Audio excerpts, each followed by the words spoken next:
8.000 millones de toneladas más de dióxido de carbono en nuestra atmósfera. 90 millones de toneladas de peces menos en nuestros océanos. 11.000 millones de árboles más abatidos. Ha transcurrido otro año en el planeta Tierra.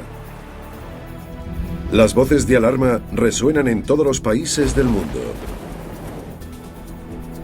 Hoy revelaremos cuáles se esfuerzan para mantener la salud de la Tierra y cuáles la están enfermando aún más. Ya tenemos las cifras de 2007 y es hora de tomar de nuevo el pulso a nuestro planeta.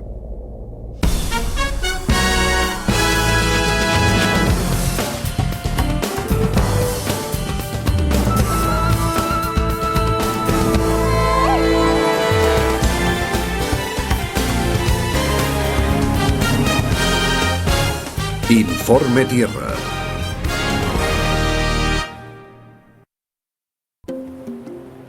El planeta Tierra. Vientos de cambio soplan a lo largo y ancho de su superficie. En Nueva York, los taxis se vuelven híbridos. En Australia, se opta por las bombillas de bajo consumo. La Ciudad del Vaticano contrarresta sus emisiones de CO2. Muchos de nosotros estamos intentando cambiar nuestros hábitos. Porque el año pasado aceptamos que la misma Tierra está cambiando. Y que los 6.600 millones de personas que vivimos en ella somos la causa. En toda la historia del planeta, no ha habido ninguna especie que haya tenido la capacidad de alterar el entorno de un modo tan profundo como la especie humana. Desde el aire, la tierra y el mar.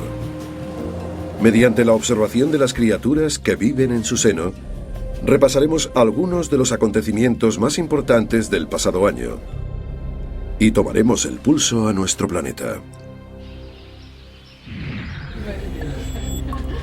Con la ayuda de las universidades de Yale y Columbia y su Índice de Sostenibilidad Ambiental, o ISA, conoceremos la situación medioambiental de 141 países. Y revelaremos cuáles están contribuyendo a curar el planeta y cuáles a empeorar su salud. El profesor Dan Esty, de la Universidad de Yale, dirige el proyecto. Nuestro índice incluye todos aquellos países de los que podemos obtener datos contrastados sobre cuestiones como la contaminación del aire, del agua y las emisiones de gases de efecto invernadero. Los introducimos en nuestra base de datos y luego elaboramos un índice global. Si nos guiamos por el ISA de 2006, el país a superar es Nueva Zelanda, seguido por Suecia, Finlandia, la República Checa y el Reino Unido. Por abajo hay un buen número de países que todavía tienen mucho margen para mejorar, y algunos de ellos no están nada satisfechos con su posición. Y les decimos, no nos culpéis a nosotros, comprendemos perfectamente que no estéis contentos, pero analicemos juntos cómo podéis mejorar. Algunos países han solicitado nuestra ayuda, desde los Emiratos Árabes Unidos hasta México, pasando por Corea. Y francamente, eso es lo que más nos complace. Para evaluar la salud de la Tierra no basta con tomarle la temperatura.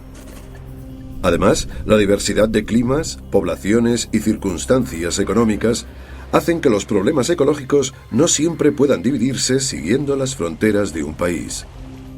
Pero con la recopilación y el análisis de los datos ofrecidos por organizaciones como Naciones Unidas, Nature Conservancy y los mejores centros de investigación del mundo, el equipo responsable del ISA cree que puede establecer unos parámetros significativos. Este es un planeta extremadamente complejo y se le puede tomar el pulso de multitud de formas diferentes. Pero estamos convencidos que nosotros presentamos la fotografía más nítida y clara del estado actual del planeta. Comencemos por ese manto formado por nitrógeno, oxígeno y otros gases que se extiende sobre nuestras cabezas a lo largo de 560 kilómetros, la atmósfera. Son esos gases, y no nuestros océanos, los que dan a la Tierra el color azul vista desde el espacio. En los últimos 250 años, los niveles de gases de efecto invernadero, como el dióxido de carbono y el metano, han aumentado más que en cualquier otro período de los últimos 650.000 años. Mike Fay es conservacionista y explorador de National Geographic. El dióxido de carbono ha ido acumulándose en la atmósfera a lo largo de 200 millones de años. Pero en los últimos 60 u 80 años hemos emitido el equivalente a 100 millones de años. Durante décadas, científicos y políticos han debatido sobre las causas reales y las implicaciones de este incremento. Pero el 2 de febrero de 2007 se acabó la polémica. Tras pasar 6 años revisando todos los estudios publicados, cientos de expertos sobre el clima de más de 100 países, incluyendo Estados Unidos, presentaron un informe a través del Grupo Intergubernamental de Expertos sobre el Cambio Climático, IPCC. En él confirmaban que la temperatura del aire y de los mares estaba aumentando. Además, sostenían que la quema de combustibles fósiles y otras actividades humanas, como la deforestación, eran las causantes del cambio. Sin duda alguna, ese reconocimiento marcó un hito histórico. Se convertía en un hecho irrefutable. Ya nadie podía negarlo. Por tanto, una vez aceptado el problema, había que pasar a la acción. El dióxido de carbono y otros gases de efecto invernadero son componentes vitales de nuestra atmósfera. Son los encargados de retener suficiente calor para hacer posible la vida. Pero si incrementamos la concentración de estos gases, la atmósfera retiene más calor y el planeta se calienta. Ya hemos aumentado la temperatura de la Tierra 1 grado centígrado. Y si continuamos emitiendo CO2 a la atmósfera al mismo ritmo, es probable que a principios del próximo siglo la temperatura global suba entre 2 y 4 grados centígrados. Ante el rápido crecimiento económico de países emergentes como India y China, el reto de poner freno a las emisiones de dióxido de carbono es aún más apremiante. Un norteamericano medio genera 5 veces más CO2 que un ciudadano chino corriente. Pero el año pasado se alcanzó un punto de inflexión. China superó a Estados Unidos en emisiones totales de dióxido de carbono. A mis alumnos en Yale siempre les digo que el caso de China tiene su parte positiva y su parte negativa. La positiva es que si conseguimos que China emprenda la senda correcta, todo lo demás carece casi de importancia. Sin embargo, si no lo logramos, todo lo demás carece igualmente de importancia. Con sus 1.300 millones de personas y una economía en expansión, China es hoy la fábrica del mundo. Se ha convertido en un país que exporta artículos de bajo costo a los países ricos y que importa buena parte de sus emisiones contaminantes.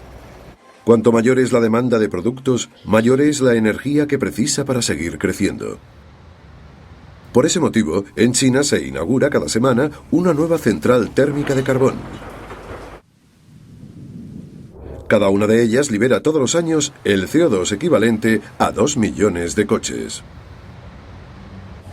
Se calcula que en los próximos 10 años, unos 400 millones de chinos emigrarán del campo a la ciudad. Muchos de ellos ganarán más dinero y podrán comprarse un coche. Las emisiones de China no harán más que aumentar. Cuando repasamos la lista del Índice de Sostenibilidad Ambiental referente a las emisiones de gases de efecto invernadero, los altos niveles de China la sitúan en la zona inferior. Pero si dividimos las emisiones totales por el número de habitantes, el resultado es bien distinto. De lo que se trata es de averiguar qué economías tienen un mayor grado de dependencia de los combustibles fósiles. Los países con niveles más altos de emisiones per cápita son Rusia y Arabia Saudita, con Canadá, Estados Unidos, Kuwait, Australia y los Emiratos Árabes Unidos ocupando las 5 últimas posiciones de la lista. Si dividimos el total de emisiones por el nivel de riqueza de cada país, vemos que Islandia, Costa Rica, Suecia y Suiza ocupan las plazas de privilegio, con Hong Kong en primer puesto. Una de las novedades más importantes de este año es que algunos países que históricamente han marcado índices muy bajos de emisiones por persona, el caso de China es el más llamativo, ha empeorado sus resultados muy rápidamente. India sigue el mismo camino y eso es muy preocupante. En total, la humanidad liberó el año pasado unos 8.000 millones de toneladas de dióxido de carbono. incrementando los niveles de CO2 en la atmósfera en 383 partes por millón, un 37% más que en el periodo anterior a la revolución industrial. La cantidad de CO2 que hemos emitido a la atmósfera no tiene precedentes en la historia geológica reciente del planeta. Además, lo hemos hecho a un ritmo tan alto que supera la capacidad natural del sistema para absorberlo. Mark Linas es un periodista de National Geographic que ha escrito numerosos artículos sobre los efectos del dióxido de carbono en la atmósfera. Resulta un proceso muy interesante para los científicos, porque las anomalías en el clima de la Tierra van más allá de cualquier variación por causas naturales que hayan podido observar en el pasado. Muchos científicos sostienen que la frecuencia de fenómenos meteorológicos severos en todo el mundo está cambiando debido a los actuales niveles de CO2.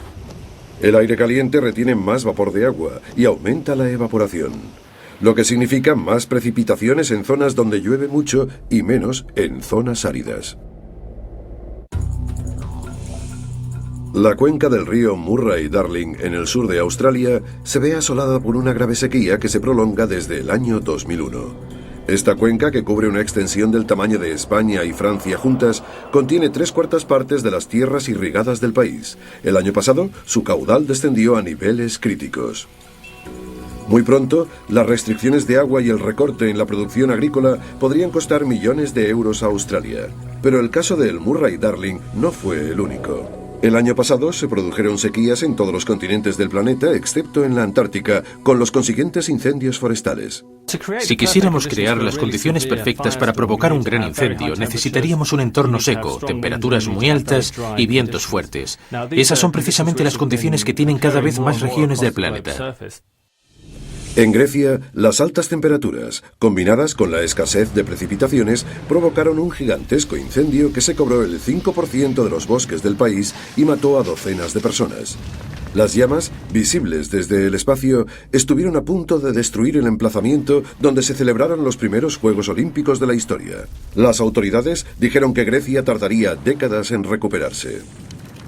En Estados Unidos, los fuegos quemaron unas 200.000 hectáreas en el sur de California y obligaron a más de 500.000 de personas a evacuar sus casas.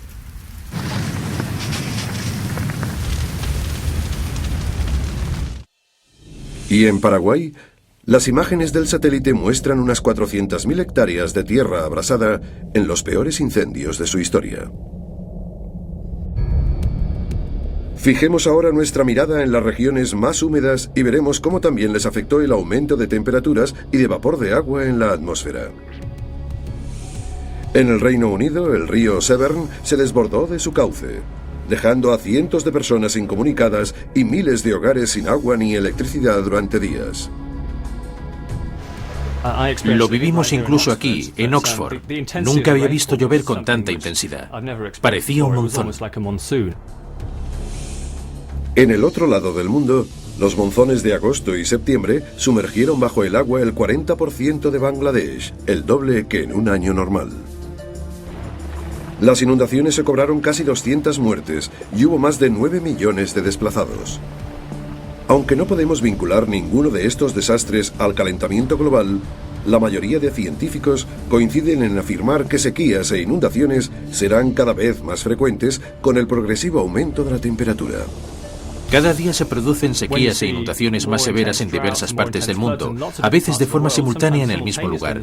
Estos fenómenos son una ventana que nos permite vislumbrar un futuro en el que los cambios climáticos serán cada vez más bruscos. No todo el dióxido de carbono se eleva hacia la atmósfera. La mitad del CO2 que liberamos quemando combustibles fósiles lo absorben, afortunadamente, nuestros océanos. El problema es que el agua caliente absorbe mucho menos gas que el agua fría. Lo que significa que cuanto más aumente la temperatura, más dióxido de carbono retendrá la atmósfera. Y eso podría acelerar el calentamiento tanto del aire como del mar.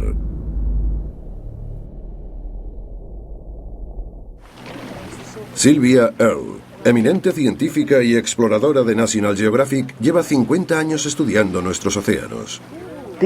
Los océanos rigen el clima, rigen la temperatura. Si los océanos dejasen de desempeñar esta función, El planeta se vendría abajo. Océanos más cálidos pueden causar problemas de diversa índole, desde la desaparición masiva de peces a huracanes más virulentos. Pero el año pasado se puso de manifiesto otro gran peligro. Al aumentar de temperatura, las moléculas de agua se expanden, lo que provoca una subida del nivel del mar. El IPCC descubrió que los océanos llevan subiendo una media de 3,1 milímetros al año desde 1993. A este ritmo, alertaban, las inundaciones podrían afectar a millones de personas durante este siglo y borrarían del mapa islas como las Maldivas y Vanuatu. Además, tenemos el problema del deshielo de los casquetes polares. Las imágenes del satélite demuestran que la temperatura ha aumentado más aquí que en cualquier otro lugar del planeta. Y en el verano de 2007, el casquete polar ártico retrocedió a un ritmo más alto incluso que las predicciones más pesimistas. Su superficie se redujo a solo 4,1 millones de kilómetros cuadrados el 16 de septiembre. Aquel dato sorprendió a numerosos científicos. Todo el mundo sabe que los polos se derriten, pero asombró a muchos la velocidad a la que lo están haciendo. Como resultado del rápido deshielo, el 21 de agosto, los satélites de la NASA mostraron que el paso del noroeste, la ruta marítima a través del Ártico, cerrada a los exploradores durante siglos, se había abierto. Pensar que esos bloques de hielo se han derretido y han desaparecido en los últimos 60 o 70 años, para mí es una locura. La noticia pareció marcar el comienzo de una nueva era de descubrimientos. Los países colindantes comenzaron a reclamar para sí las tierras del Ártico. Un submarino ruso colocó una bandera debajo del Polo Norte. Dinamarca envió una expedición para demostrar que el polo pertenecía por derecho a Groenlandia, provincia danesa.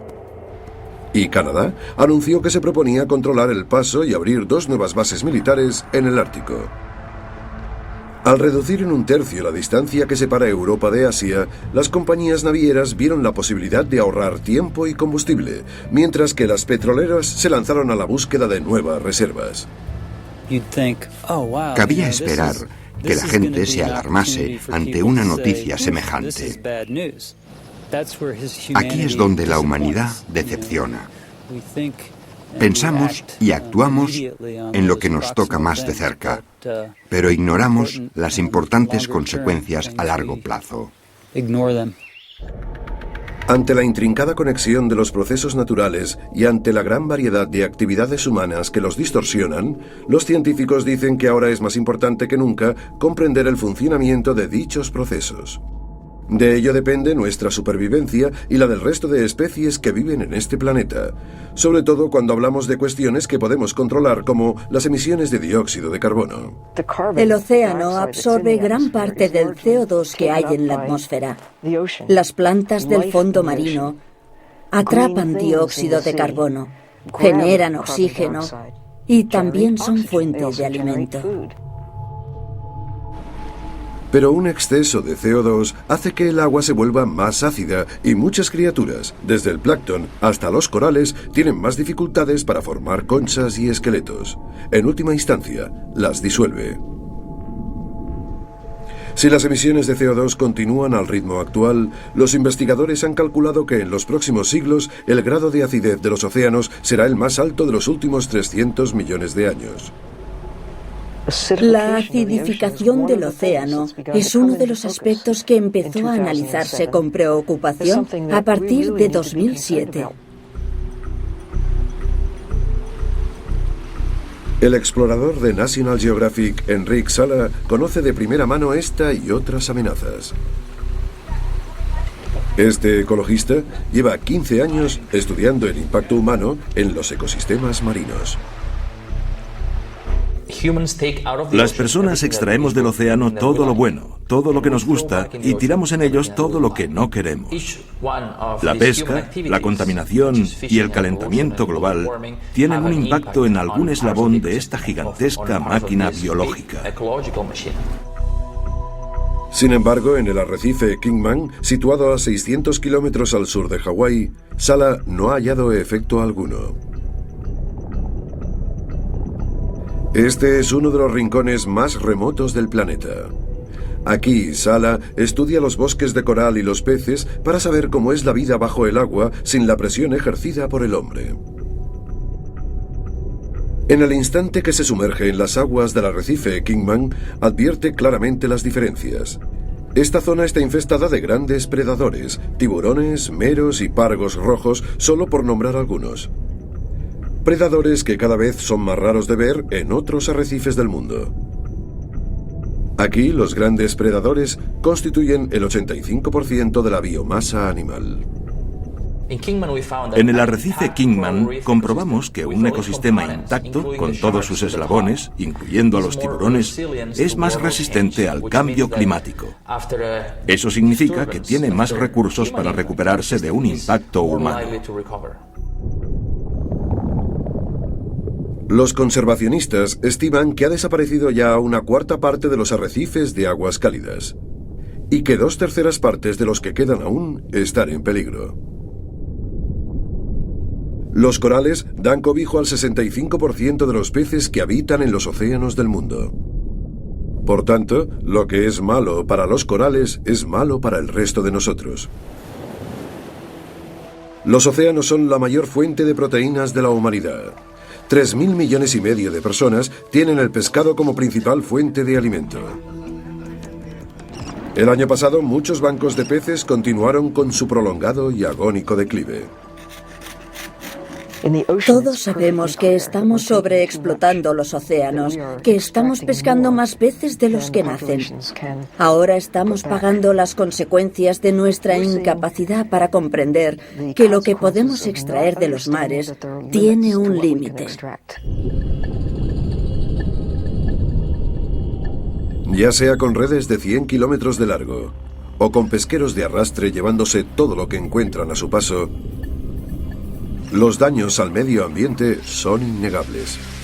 El año pasado murieron innecesariamente 300.000 animales, entre ellos ballenas, delfines y tortugas, como bajas colaterales de las redes de pesca. Los desastres causados por los pesqueros de arrastre son aún peores. Es como cazar ardillas con una excavadora. Eso es lo que les estamos haciendo a los océanos y no de forma esporádica. La destrucción provocada por la pesca de arrastre no debería tolerarse. Cada año, la especie humana extrae 90 millones de toneladas de peces de los océanos del mundo. Este año, las Naciones Unidas predijeron que en 2030 se capturarían 40 millones de toneladas menos si no se tomaban medidas para frenar la sobrepesca. Todavía no hemos llegado al límite, pero debemos actuar antes de que perdamos el control de la situación. Aún estamos a tiempo de tomar la senda correcta para resolver el problema. Hay países que están dando grandes pasos en esta dirección, lo cual nos lleva de nuevo a la siguiente categoría del índice de sostenibilidad ambiental. El año pasado, Finlandia, Sudáfrica y Suecia establecieron o redujeron las cuotas pesqueras en sus aguas, uniéndose a Australia, uno de los líderes en esta materia. Australia y Nueva Zelanda son países con una gran tradición pesquera. Hace una década se dieron cuenta de que si no había peces, no había pescadores ni industria pesquera. Han revertido la tendencia y sus reservas pesqueras han comenzado a aumentar. En la parte baja de la lista, el equipo responsable del ISA constató que Singapur, Bélgica y Alemania no han establecido restricción pesquera alguna y comparten los últimos puestos de la lista con Holanda. No deja de ser irónico que algunos países de la Unión Europea, como España, se sorprendan del lugar que ocupan. Estos países deberían ser conscientes de lo que hacen. El hecho de que España siga sobreexplotando sus recursos ante la pasividad de la Unión Europea resulta muy embarazoso. La situación para los ecosistemas de nuestros océanos es crítica. Sin embargo, los científicos encuentran muchas dificultades para concienciar a la opinión pública y a los políticos sobre la importancia de un mundo que no pueden ver. Desgraciadamente, si salimos de los océanos, descubrimos que los problemas tampoco acaban en sus orillas. De los 149 millones de kilómetros cuadrados de tierra que hay en el planeta, menos del 7% están protegidos y buena parte de ellos incluyen ecosistemas sin presencia humana, que no son precisamente paraísos de biodiversidad. Para denunciar este hecho, el explorador de National Geographic, Michael Fay, ha recorrido miles de kilómetros a lo largo y ancho del planeta. En el año 2000 recorrió a pie 3.200 kilómetros a través del corazón de África para explorar y documentar las zonas más vírgenes del continente. Gracias en parte a los esfuerzos de Fay, la República de Gabón estableció su primera red de parques nacionales.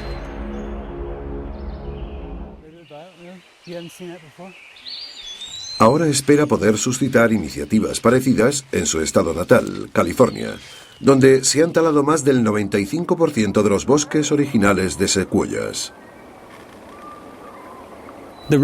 Las secuoyas son los seres vivos más hermosos, impresionantes y extraordinarios del planeta. Todo el mundo quiere ver una y todo el mundo quiere tocar una. Por eso, mucha gente se resiste a creer que se permita talar una secuoya. Sin embargo, en la zona norte de este estado, cortar una secuoya es algo habitual. Fay y su colega, Lindsay Holm, recorrerán la distancia comprendida entre la secuoya más septentrional y la más meridional que conocen. Aprovecharán los 1.600 kilómetros de camino para recopilar datos sobre la ecología, la historia y el estado actual del bosque de secuoyas, mientras admiran su magnificencia y su fragilidad. Lindsay anota todas las especies de plantas que encontramos. Además, mide el diámetro de las secuoyas para tener una idea aproximada de su edad.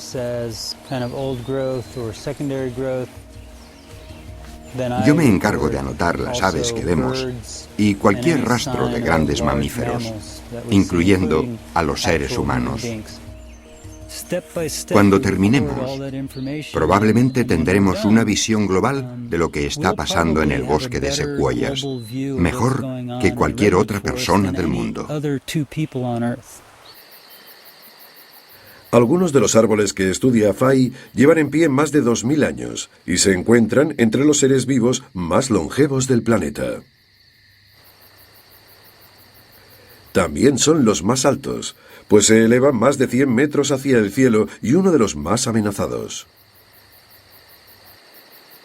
Hemos pasado de tener el 100% de secuoyas adultas a solo el 3%. Ese porcentaje de árboles adultos es más o menos el mismo que hay en el resto de bosques del planeta. Las causas pueden variar de bosque a bosque. Sea como fuere, el año pasado la deforestación continuó siendo uno de los mayores problemas a escala global.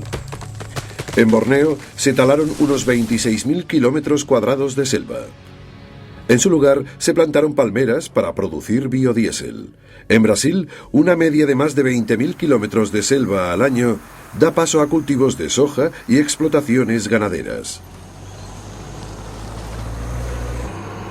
Y en la República Democrática del Congo, los granjeros pobres cortan y queman unos 9.000 kilómetros de bosque cada año para cocinar y calentar sus hogares. En todo el mundo ha desaparecido el 50% de los bosques originales. Gracias a las fotos realizadas por los satélites de la NASA durante los 5 últimos años, podemos ver que no hay indicios de cambio alguno. Hoy se tala cada segundo una extensión equivalente a un campo de fútbol. Si desaparecen los bosques, hay mayor erosión y aumenta la degradación de los cursos de agua. Es un problema muy serio y ocurre en todos los países de la Tierra, ya sean desarrollados o no. Para echar más leña al fuego, la tala y quema de todos esos árboles emite cientos de millones de toneladas de dióxido de carbono a la atmósfera cada año, un 25% de las emisiones totales de CO2. Como, además, resulta que los árboles absorben dióxido de carbono de la atmósfera, lo que perdemos en bosques lo ganamos en CO2. En algunas regiones del mundo la selva desaparece a un ritmo alarmante. Esta es una cuestión esencial que debemos monitorizar, un elemento fundamental para el medio ambiente. Este es el factor clave para saber si el planeta emprende una trayectoria sostenible o no. En este sentido, el índice de sostenibilidad ambiental nos dice dónde se tala en exceso. Uganda, Pakistán, Nigeria e Indonesia se encuentran entre los países más abusivos. En el sureste asiático, la deforestación avanza al mismo ritmo, especialmente en Indonesia, donde la situación empeora con suma rapidez. En cambio, Alemania, Cuba, Ucrania, España e Italia han mantenido sus bosques en niveles sostenibles. En términos de eficiencia, analizando país por país, tenemos algunas buenas noticias. Algunos de los menos respetuosos del pasado, como por ejemplo Brasil, han hecho un gran esfuerzo para mejorar sus datos. En Brasil, la deforestación disminuyó un 30% respecto al año anterior, el mayor descenso jamás registrado. Esa es una noticia muy bienvenida en una región donde los incendios para crear nuevas tierras de cultivo son la principal causa de contaminación del aire. ¿Y en California? ¿Cómo están los bosques de secuoyas?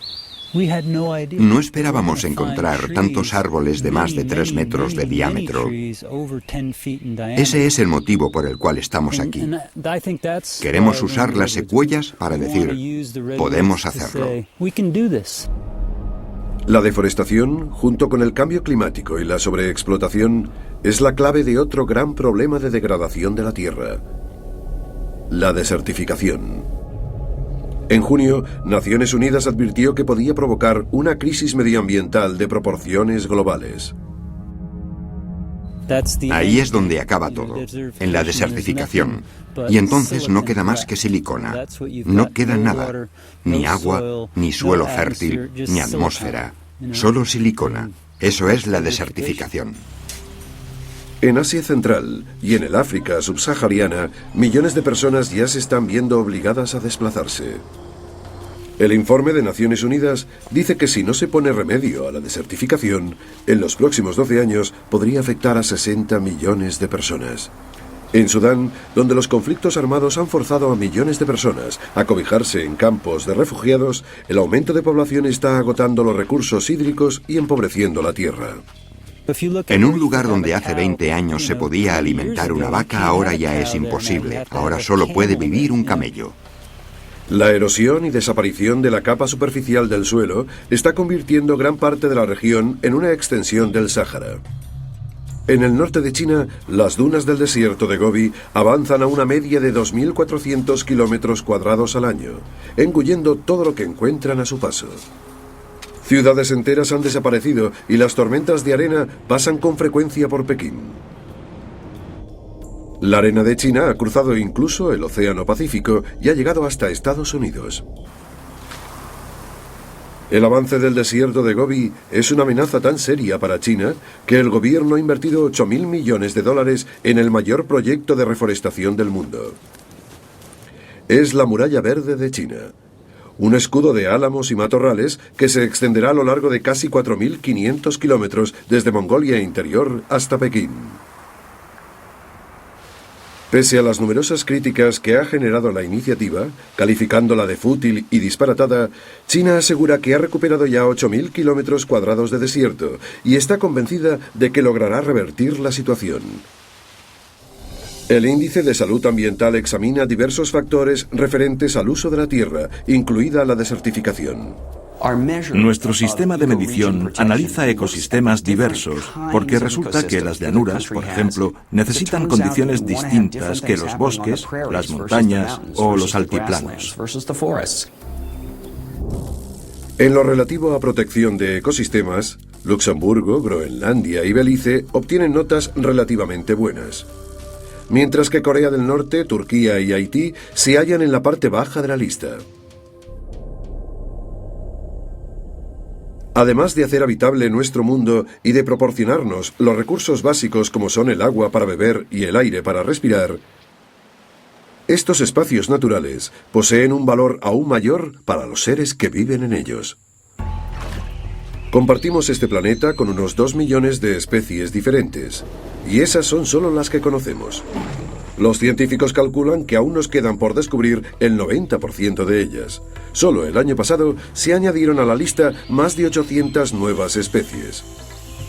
En Surinam y en Colombia, los biólogos descubrieron 2 docenas de especies nuevas en los bosques lluviosos.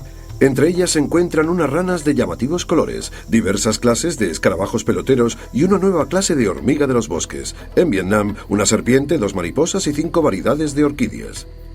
En el Congo, un murciélago, 2 musarañas y 2 ranas. En Brasil, los antropólogos descubrieron incluso una tribu humana perdida. Cuando la gente se entera de que se han descubierto nuevas especies y de que existen espacios naturales como esos, simplemente se lo toma como algo positivo. El año pasado, el mismo Fay contribuyó a sacar a la luz pública otro gran descubrimiento, la migración del antílope en el sur del Sudán, que rivaliza en número de animales a la célebre migración anual de ñúes del Serengeti.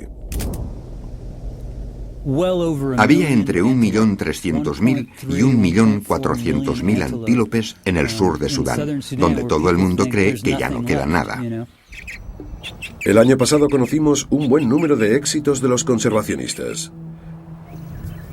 35 años después de entrar en la lista de especies amenazadas, el águila de cabeza blanca americana, el ave emblemática de Estados Unidos, finalmente ha dejado de estar en peligro. Miles de parejas de estas águilas pueden verse hoy en grandes zonas del nordeste de Estados Unidos, el norte de California, Alaska y buena parte de Canadá. Mientras sus ecosistemas estén protegidos, podrán valerse por sí mismas. 2007 también fue un buen año para otra criatura majestuosa, la ballena azul, el animal más grande que jamás ha vivido en este planeta. En el hemisferio sur solo quedaban unos pocos centenares de ballenas azules. Ahora los científicos han descubierto que hay más de 2000. La noticia es esperanzadora, pero se estima que su población actual es de unos 4.500 ejemplares y siguen en peligro de extinción. Desgraciadamente, también hubo especies que entraron en la lista. El gavial de la India, el gorila de tierras bajas occidentales y el delfín del río Yangtze se hallan en grave peligro de desaparecer para siempre. Este delfín podría haberse esfumado ya de la faz de la Tierra. Hemos sido testigos imponentes de la pérdida de esta asombrosa criatura. Estamos hablando de unos animales grandes y carismáticos. ¿Cuántos más vamos a perder? En las exuberantes montañas de África Central, en el Parque Nacional de Virunga, en el Congo, otro icono del reino animal se tambalea al borde de la extinción. Nos referimos al gorila de montaña. Solo quedan unos 700 ejemplares en estado salvaje de estos amables gigantes. La caza furtiva y la destrucción de su hábitat están acabando con ellos. El pasado año, 4 gorilas fueron hallados brutalmente asesinados en lo que se cree que fue una advertencia de los rebeldes locales, que pretenden sacar beneficio de los árboles que constituyen el hábitat protegido de los gorilas. El salvajismo de ciertos grupos me resulta inconcebible. Es su forma de lanzarnos el siguiente mensaje: vamos a matar cualquier cosa que se interponga en nuestro camino, de modo que más vale que os larguéis. Las imágenes no pueden ser más desgarradoras. Muestran heridas mortales de bala a una hembra embarazada, a un gran macho de espalda plateada y a un bebé aferrándose a su madre muerta. Fue la mayor matanza de gorilas de los últimos 25 años. Según la Sociedad para la Conservación de la Vida Salvaje, si no se toman medidas drásticas para proteger el bosque, podríamos perder la última colonia de gorilas del mundo. Perder el gorila de montaña sería una catástrofe para el planeta y deberíamos impedirlo como fuese. Si nos lo proponemos de verdad, no sucederá. En lo referente a la protección de hábitats y de vida salvaje, el Índice de Salud Ambiental revela de nuevo que algunos países destacan como modelos para el resto. Sri Lanka, Portugal y Kenia encabezan la lista y toman las medidas necesarias para controlar y preservar las especies amenazadas y sus hábitats. Por otro lado, Italia, Pakistán y Guatemala obtienen las puntuaciones más bajas y ponen en riesgo la salud y la supervivencia a largo plazo de las especies que viven en ellos. Durante el año pasado, no todos los asuntos relacionados con el reino animal fueron tan bien comprendidos, ni pudieron atribuirse con tanta claridad a la actividad humana. En Estados Unidos y en algunas regiones de Canadá, Sudamérica, Europa y Asia, agricultores y científicos toparon con un gran misterio.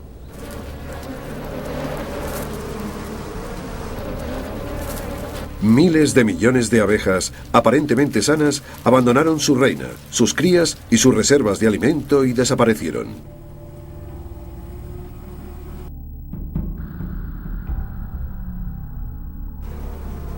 Las abejas polinizan un tercio de la producción agrícola de Estados Unidos, desde las manzanas hasta los brócolis, pasando por las almendras.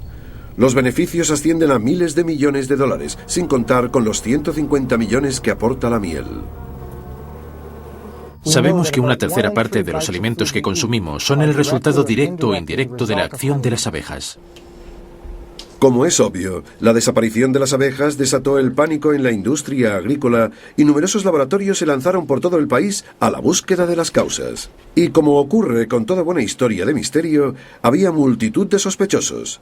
Se barajaba cualquier hipótesis, desde Osama Bin Laden hasta Armagedón. No creemos que sea por el llamado éxtasis de las abejas, no creemos que sea por los teléfonos móviles y tampoco debido a una acción terrorista. Dennis Van Engelsdorp, entomólogo especialista en abejas de la Universidad de Pensilvania, fue uno de los primeros en estudiar a fondo el problema. Engelsdorp realizó un seguimiento exhaustivo de las colonias enfermas a lo largo de todo el país y aisló abejas de las colmenas que se colapsaban. Creemos que es posible que las abejas, de algún modo, sean conscientes de que están enfermas o de que algo no va bien y abandonan la colmena para no infectar a sus hermanas. En su laboratorio del Departamento de Agricultura de Pensilvania, en Harrisburg, Engelsdorp y sus colegas diseccionaron miles de abejas en cuarentena para intentar determinar qué diferenciaba a las abejas enfermas de las sanas. No sabíamos qué podía ser. Al principio pensamos en los ácaros o en algunos de los trastornos típicos que sufren las abejas. Abrieron su abdomen y su tórax esperando encontrar parásitos. Pero en lugar de ello, vieron que sus intestinos y sus riñones se habían vuelto negros como consecuencia, aparentemente, de una grave infección. Como es obvio, lo que vimos en algunos casos nos hizo pensar que su estado no era nada bueno. Su tejido presentaba color negro intenso, como si las abejas se estuvieran pudriendo por dentro, pero no pudimos hallar ningún indicio que explicara las causas. La posible respuesta surgió a una hora de allí, en la Universidad de Penn State. Si los biólogos pulverizaban los cuerpos de las abejas infectadas y extraían su ADN, podían identificar todos los agentes patógenos que viviesen en su interior. Al cabo de varios meses de investigación, advirtieron la presencia destacada de un virus, el virus de la parálisis aguda israelí. Identificado por primera vez en Israel en el año 2004, este virus se encuentra en abejas de todo el mundo, incluso en colonias que no se han colapsado. Pero los científicos creen que este virus, combinado con otros agentes patógenos, los pesticidas químicos y la malnutrición que sufren las abejas norteamericanas, puede haber rebasado el límite de resistencia de las abejas. Ahora los científicos ya se preparan para la próxima temporada. No creo que se produzca una crisis en el sector agrícola si se repite lo visto este año, pero tenemos que hallar una solución a este problema si queremos seguir haciendo el mismo tipo de vida. Si hay una cosa que aprendimos el año pasado, es que el tipo de vida está cambiando en multitud de aspectos. En todo el mundo encontramos innumerables ejemplos de ciudadanos y gobiernos que toman medidas para modificar sus hábitos y sus políticas.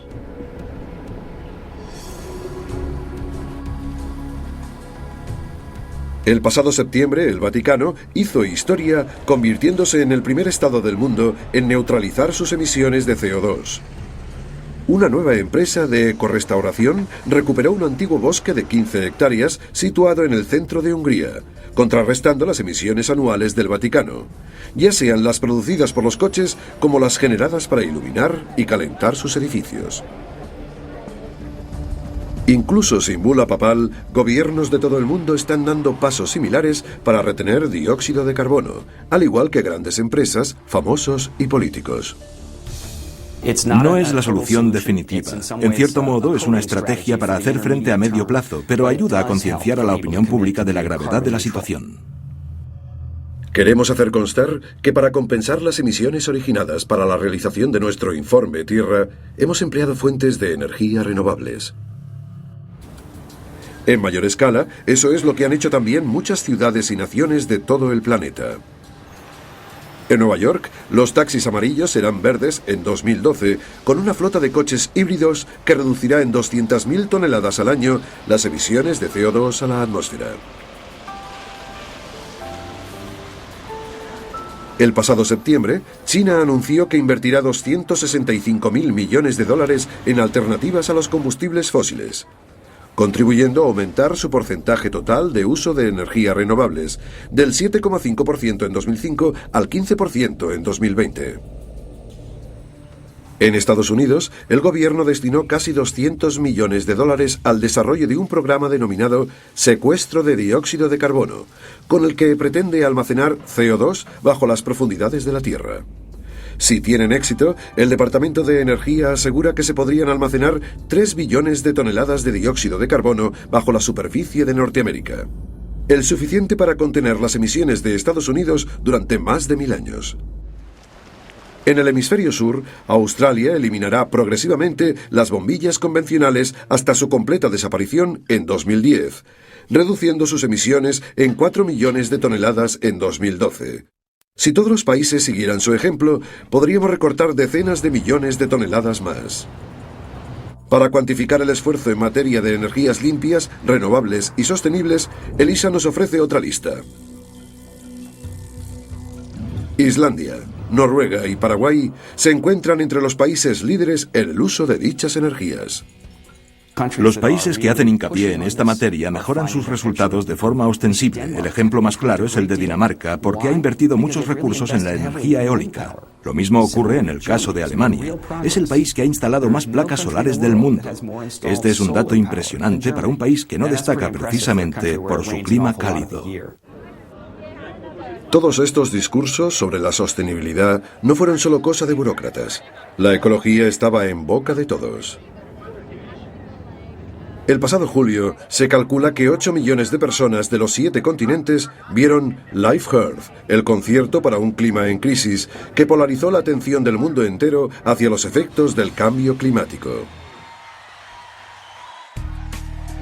Desde los Óscars de Hollywood hasta los premios Nobel, el cambio climático fue el tema estrella. Al Gore se llevó un Óscar por el documental Una verdad incómoda. Y el Grupo Intergubernamental de Expertos sobre el Cambio Climático recibió el Premio Nobel de la Paz. Creo que eso demuestra un cambio de moral en la humanidad. Si reducimos las emisiones, evitaremos guerras en el futuro, y eso es mérito tanto del IPCC como de Al Gore. Una vez analizadas las numerosas contribuciones, tanto positivas como negativas, realizadas el año pasado que afectaron al medio ambiente, ha llegado el momento de otorgar nuestro propio premio, el Premio de Informe Tierra. Si nos centramos en las muchas materias tratadas a lo largo de este documental, emisiones de gases de efecto invernadero, sobreexplotación pesquera, deforestación y protección de ecosistemas, el índice de salud ambiental revela que Irán, Cuba y Turquía se encuentran entre los peores del mundo, con Omán en último lugar. Por arriba, Panamá, Kenia e Islandia son los países más ecológicos, con Namibia ocupando el primer puesto. Sin embargo, que algunos países pierdan posiciones en alguna de estas categorías resulta intrascendente. Todos los científicos coinciden en señalar que estas listas no son definitivas. Nos hallamos ante un reto de proporciones colosales. A corto plazo la situación parece desalentadora, pero no es una causa perdida. Un pequeño cambio de políticas puede producir enormes dividendos. Con conocimientos tecnológicos, apoyo financiero y dedicación, incluso los países que más agreden el medio ambiente pueden transformar el mundo. Si no hubiese esperanza, podríamos decir, bueno, esto es el final. Pero este planeta todavía no está en tan malas condiciones para pensar que no podemos superar esta crisis. Yo estoy convencido de que podemos. Los próximos años determinarán, más que lo que suceda en los próximos 1000, el futuro de los océanos, el futuro de los ecosistemas terrestres y, sin duda, el futuro de la humanidad. Y para asegurarnos que vamos en la dirección correcta, seguiremos tomando el pulso a nuestro planeta.